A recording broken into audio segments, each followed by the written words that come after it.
वालेकुम जी, welcome back to another vlog. अज असी एक नवा व्लॉग लैके हाजिर हाँ। अज असी अपनी जमीन नाल आए हैं, अपनी जमीन की बिजाई करने हैं। तो अज मैं अपने कज़न को ट्रैक्टर दिया था, वो ट्रैक्टर चलाया जमीन च।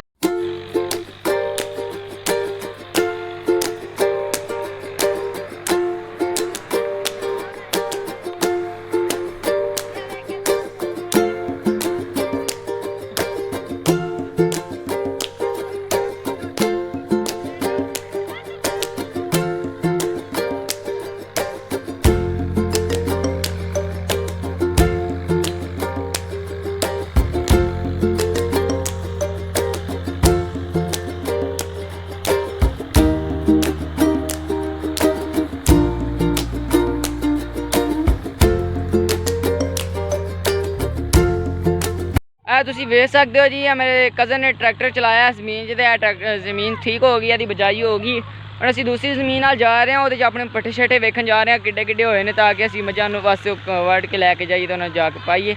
तो वो तुसी वेख सकते हो, मेरी गैंग सारी दौड़ के मेरे नाल अगे टुर गई है, तो मैं पिछे खलो। तुसी वेख सकते हो जी, साढ़े पट्ठे वाह हो गए ने माशाल्लाह। हफ्ते डेढ़ च भी वड्डे वड्डे हो जाते, तो असीं इन्हां नूं वड़ के फिर अपनी मझां नूं पांदे। ते जिवें वेख सकते हो जी, इन्हां च वाह वड्डे ने, असीं वड़ के खाने। तुसीं वेख सकते हो 3-4 कैड़े सी इहदे च वड़ भी ले ने। असीं जी अपनियां जमीनां वेखदे वेखदे हुण दूसरे पिंड आ गए हैं। तो वेख सकते हो पिछे साढ़े दूसरा पिंड है। असीं इत्थे व्लॉग नूं अपने नूं एंड करने। अगर मेरी वीडियो अच्छी लगी तो लाइक करो, मेरे चैनल को सबसक्राइब करो, तो मैनूं इंज ही सपोर्ट करते रहो। अल्लाह हाफिज़।